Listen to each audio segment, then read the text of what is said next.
हे सद्गुरू friends, Priyanka recipe healthy या चॅनलवर तुमचं सहर्ष स्वागत आहे. आज आपण बनवणार आहोत अद्रकच्या पाकाच्या वड्या किंवा आले पाक म्हणू शकता तुम्ही. आपल्याला हे खूपच उपयुक्त, खूपच आयुर्वेदिक, आपल्या शरीरासाठी खूपच छान आहे. खोकला, सर्दी, कफ, कंबरदुखी, विविध रोगांसाठी ह्याचा खूप छान उपयोग होतो. याने खूपच फरक जाणवतो. यामुळे आपण अद्रकच्या वड्या किंवा अद्रक आले पाक खाऊ शकता.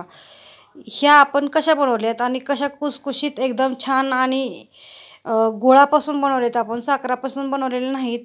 यामुळे आणखीनच आपल्याला उत्तमातले उत्तम अद्रकच्या आलेपाकाच्या वड्या झाल्यात. ते आपण कसे बनवलेत ते पाहू. आपण 1 कप अद्रक घेतलेला आहे, त्याचं मी साल काढून घेतलेलं आहे आणि 2 कप मी गूळ घेतलेला आहे. 1 कप फुल आणि 1 अर्धा किंवा दोन्ही पण कप भरून घेऊ शकता.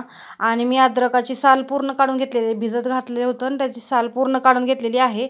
हे पाहू शकता तुम्ही कशा पद्धतीने मी साल काढून घेतलेली आहे. त्याची पूर्ण अशी साल भिजले व नंतरनं निघालेली आहे. तुम्ही जेवढे कवळे अद्रक वापरसाल तेवढे तुम्हाला तिखट कमी लागणार आहे. त्यामुळे तुम्ही कवळेच अद्रक घ्या. आणि मी गूळ बघू शकता तुम्ही कशा पद्धतीनं भरलेला आहे. याचं काय प्रमाण सांगता येणार नाही. तुम्ही कितीसुद्धा वापरू शकता, आणखीन वापरू शकता किंवा कमी पण वापरू शकता. आपलं अद्रक तिखट असतं त्यामुळे तुम्ही जास्तच वापरा. आणि मग मी अद्रकाचे बारीक बारीक तुकडे केलेले आहेत. तुम्ही बघू शकता अशा पद्धतीने तुकडे केलेले आहेत. छोटे छोटे असे तुकडे केलेले आहेत. त्यामुळे आपल्या दाताखाली त्याचे कण लागणार नाहीत आणि आपल्याला छान लागणार आहे अद्रकच्या वड्या किंवा आलेपाकाच्या वड्या. मी हे मिक्सरमध्ये बारक्या जारमध्ये मिक्सरच्या टाकून घेणार आहेत. हे अद्रकाच्या छोटे छोटे काप केलेत ते.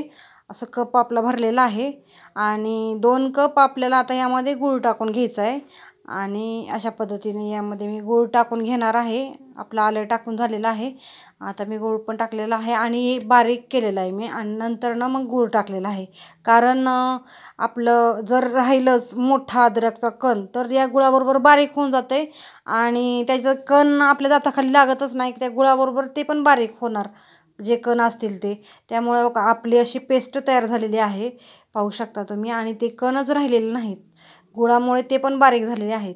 आता आपण एका कढई गरम करायला ठेवलेली आहे. यामध्ये मी तेल ओतून घेणार आहे. अगदी थोडंसं तेल किंवा तूप ओतू शकता. त्यामुळे तुमच्या ह्या आले पाकला चव पण छान लागते आणि त्याचा तिखटपणा आहे का तो मुरतो आणि खूप छान होते आपला हा आले पाक.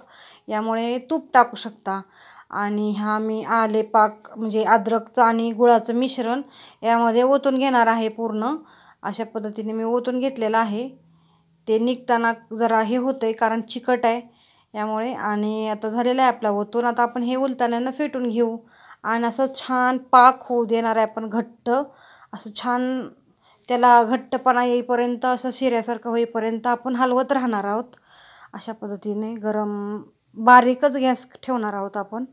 आणि हे पूर्ण गूळ आटेपर्यंत आपल्याला असं हलवत ठेवायचं आहे. ह्याचा वर कलर बदलणार आहे, तुम्ही बघू शकता. अशा पद्धतीने आपला होत आलेला आहे आणि ह्याचं घट्टपणा पण थोडं जाणवतोय, बघू शकता. तुम्हाला माझी रेसिपी आवडली असली तर लाईक करा, शेअर करा आणि सबस्क्राईब करायला विसरू नका. आपण एवढी मेहनत करून एवढ्या रेसिपी घेऊन येतो आणि तुम्ही सबस्क्राईब करत नाही. त्यामुळे आम्हाला प्रोत्साहन मिळायला पाहिजे ना. आम्ही नवीन नवीन काहीतरी घेऊन येतो. आपलं असं झालेलं आहे घट्ट जरा, त्यामुळे तुम्ही सबस्क्राईब अगोदर करा. आता चला चालू करू आपण. आता आपल्याला एका ताट घ्यायचं आहे आणि त्याला मी तेल लावून घेणार आहे. कारण आपलं घट्ट होत आलेलं आहे मिश्रण. असं ताटाला मी तेल लावून घेतलेलं आहे. अशा पद्धतीने पूर्ण ताटाला असं तेल लावून घेतलेलं आहे. कारण परत आपल्याला आयत्या वेळेला जमत नाही, कारण पाक घट्ट झालेला असतो आणि मग परत पुढे जायला बघतो. त्यामुळे मग आधीच आपल्याला तेल लावून ठेवायचं आहे. किंवा तुम्ही एका पेपरला तेल लावून त्याच्यावर हातरू शकता आणि त्याच्यावर ओतू शकता. आता आपलं असं घट्ट झालेलं आहे, तुम्ही बघू शकता. आता हा पाक आपला कसा झाला आहे ना, हे आपण एका वाटीत पाणी घेणार आहोत आणि बघणार आहोत. तेव्हा 1-2दा हलवते आणि मग आपण बघू. अशा पद्धतीने हलवले. आता बघणार आहे आपण. मी वाटीत पाणी घेतलेलं आहे. हे पडत पण नाही लवकर. हां, पडलेलं आहे. बघू आपण. थंड झालं आहे. अशा पद्धतीने आपला पाक झालेला आहे. ह्याच्यापेक्षा मला वाटते जरा होऊ द्यावा कडक, किंवा असा पण वापरला तर चालतो, पण मी याच्यापेक्षा जरा जास्तच कडक होऊ देणार आहेत. म्हणजे जास्त पण करायचं नाही, कारण गुळाचा आहे तो ठिसूळ व्हायला बघतो. अशा पद्धतीने थोडंसं हलवते आणि मग बघते दुसरीकडं पाणी घेऊन आणखीन. अशा पद्धतीने हलवा. आणि आता मी दुसरीकडे पाणी घेतलेलं आहे. आता मी ह्यात पण टाकून बघणार आहे कशा पद्धतीने आपला हा पण पाक झालेला आहे. ते असा पडलेला आहे आपला. आता आपण बघून घेऊ. अशा पद्धतीने आपली गोळी तयार झालेली आहे. अशी झालेली आहे. जास्त पण कडक होऊ द्यायचं नाही, कारण आपला गूळ आहे, साखर नाही, त्यामुळे ठिसूळ होणार आहे आपलं. अशाच पद्धतीने आपल्याला ठेवायचं आहे. आणि आता आपण हे सगळं मिश्रण आपण एका ते ताटावर ओतून घेणार आहेत. अशा पद्धतीने मी ओतून घेतले आणि एका लाटण्याला तेल लावून घेतलेलं आहे. आणि ह्यानं आपल्याला लाटून घ्यायचं आहे, किंवा जर असं गरम आहे तोपर्यंतच लाटून घ्या, नाहीतर मग परत ते घट्ट होऊन बसेल आणि ते पसरत नाही. हे बघा, मी असं लाटून घेतलेलं आहे. अशा पद्धतीने आपल्याला पातळ असं लाटून घ्यायचं आहे. अशा पद्धतीने मी लाटून घेतलेलं आहे, तुम्ही बघू शकता. आणि कडला वाकडा तिकडं दिसतंय ते पण आपण असं सेट करून घेणार आहोत चाकूने किंवा कशानं तर असे सेट करून घेणार आहेत, रेषा पडलेले. आणि आता ह्याला आपण चाकूने काप काढून अशा पद्धतीने काप काढून घेणार आहोत. मी तुम्हाला दाखवते ते रेषा वळून अशा पद्धतीने. आणि मी वड्या पाडून घेणार आहेत अशा करून. अशा वड्या पाडून घ्यायच्यात आपल्याला. आता मी ह्याच्या वड्या करून घेणार आहे.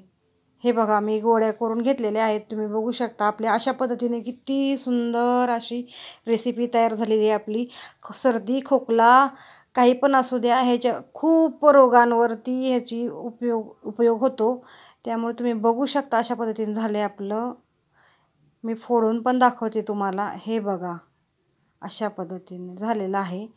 किती सुंदर झालेलं आहे आपलं. आणि एकदम गूळ वापरलेला आपण, साखर पण वापरलेलं नाही. अशा पद्धतीने बघू शकता. मी फोडते. किती सुंदर आहे. तुम्ही या बदल्यात सबस्क्राईब करा. आणि कसा वाटला व्हिडिओ कमेंटमध्ये सांगा.